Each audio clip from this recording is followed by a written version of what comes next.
Namaste everyone. It's such a joy to stand here in front of so many young faces, respected parents, dedicated teachers, and respected guests.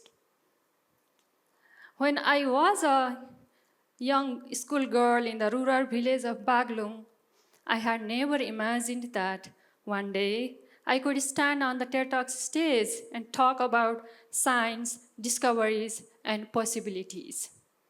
Back then, the word science sounded to be far beyond, a word that was just inside the page of a huge textbook. But one thing that kept me moving was the curiosity. And that curiosity became a compass that pulled me from a tiny classroom of the rural village of Baglung to the high-tech science laboratories in Japan, and then back to Nepal with science, with hope, and with impact. So my journey started in a small classroom of the government school of Baglung district. I grew up in a very poor family where there was no one who stepped in the school for the formal education. I was the first child and the first daughter in my family who officially entered in the classroom. But my families faced a lot of financial difficulties, so there was no guarantee that I could finish my school education. So my early childhood was full of struggle, and when I was in grade 8, I had my first menstruation cycle, and I experienced the Chaupadi system, where I was just isolated because I had a period, and I missed my school for 7 days, and I was untouchable just because I was a girl. And that system and that experience opened up my eyes to understand how deeply the rooted myth can impact the health and education in our society. Similarly, when I entered in grade 9, I had to fight against the gender stereotype to study the optional mathematics. People around me used to say that math is only for the boys because girls are weak in mathematics. So I took it as a challenge. I worked hard. I appeared in the board exam of SLC, now we say SEE, and I became the district topper. First time in the history of our school, and then that was a turning point of my life. That opened up so much opportunities, and eventually I stepped out of the village. I studied grade 11 and 12 with major in biology with full scholarship. And at that time, I was the first girl from my village who came out alone to study science. And my childhood, my school life taught me the resilience and perseverance. And that eventually took me to Japan for my higher study. And I did my master's and PhD in molecular biotechnology in Japan. And then I did 5 years of postdoctoral research in the Riken Center for Brain Science, which is the very prestigious, world-renowned institute in Japan. And at that time, I got the opportunity to use genome editing by CRISPR-Cas9 technology. That is a revolutionary tool in our modern biological science and the Nobel Prize winner in 2020. So I used that technology because that technology allows us to change a tiny code of your life, that is DNA or gene, in such a way, like very precisely, like a scissor used by a tailor to cut and paste to fill the hole. And I used that tool to understand the effect of some of the genes or DNA which play a role in the anxiety-like disorder using the mouse brain. So during my study and research in Japan, I learned not only science, I learned hard work, discipline, and high precision. At the same time, that reminded me my root, where I came from. And after Spending 14 fulfilling years in Japan and having a very beautiful family as a mother of 2 sons and a wife of very supporting husband, there was a moment to decide, should I continue in Japan where opportunities were plenty, life was very comfortable, and my boys would have a very much opportunities for their education, or return back to Nepal where opportunities were limited but the need was great. So my heart said, return back. And at the end of 2018, we returned back to Nepal, not only the suitcase full of my son's toys and clothes and diaper, but as a scientist with a hope to impact and to give back to my birthplace. So I returned back as a Rising Star Fellow given by the International Brain Research Organization to transfer genome editing technology to Nepal. So the transition from high-tech lab to the very limited resources was very challenging. And being a mother of 2 sons, balancing the research life and the family life, very challenging. There were the moments of frustration and self-doubt.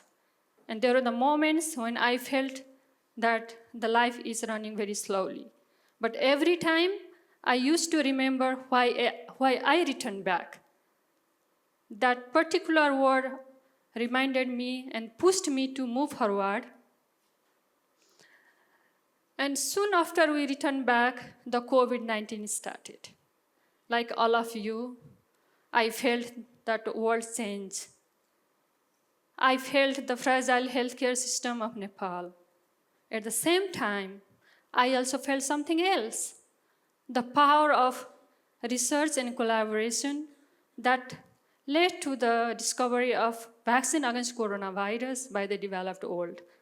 And that moment motivated me to think, not only being a researcher, but to move one step ahead, to be a science entrepreneur, to translate the work we have done in the lab to make a product based on the local need, and eventually by collaborating with some of my friends who were also returning from abroad with the same purpose, we started a startup company to develop the rapid diagnostic test kits to diagnose not only coronavirus but also different diseases for the first time in Nepal.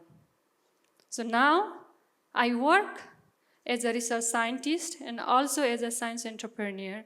And me and my team, we are focusing mainly on 2 things.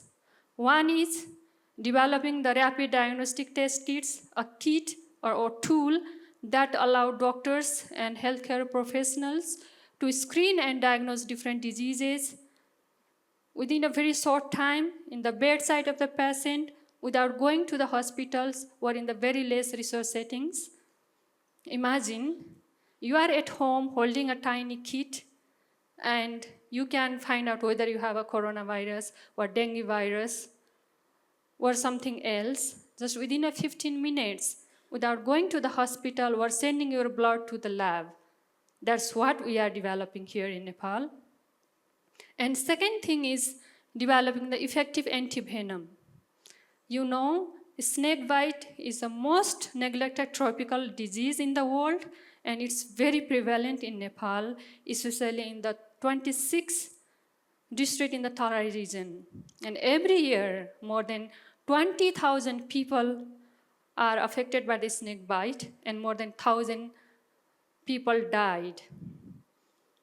The main reason is the lack of effective antivenom, because the antivenom we get in Nepal is mainly from India, and those antivenom are not effective for certain snakes which are native to Nepal, and lack of the awareness and the traditional practices. So me and my team, we are working to develop an effective antivenom to be effective for the snakes, venomous snakes available in Nepal. So as of now, we are already seeing some impact from our work. The hospitals and pharmacies are starting to use our diagnostic kits. And we are also creating a space and hope for the young generation like you to show that studying science, especially biology in high school, it's not just to be a doctor or nurse or pharmacist. There are tremendous opportunities. You can be a science entrepreneur, you can be an innovator, you can develop diagnostic kits, medical devices, vaccines, and drugs for the complex diseases. And we are also working with the Ministry of Health and the concerned authorities to implement a policy for the home-produced diagnostic and medical devices so that the next generation like you don't need to fight like us due to the lack of policy and the guidelines. And we are really hopeful that we will succeed in that path, especially after this Gen Z revolution. So to all the young listeners listening here today, your questions, your ideas, and your voice matters. Doesn't matter how humble your beginning is. Sometimes the success doesn't mean how far you go, but it means how deeply you give back. When I returned back to Nepal, I called coming home with science. Because I returned back, returning was not the end of my journey. It was the beginning of my responsibility. So, science gave me the wings to fly, but Nepal gave me the roots to grow.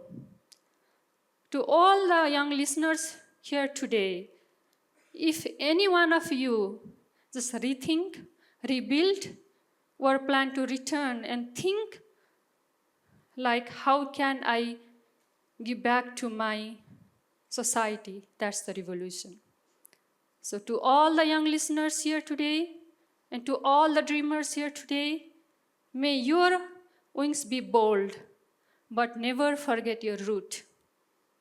When you come with science, you build an impact, you build an hope, and most importantly, you save the future for all of us. Thank you so much.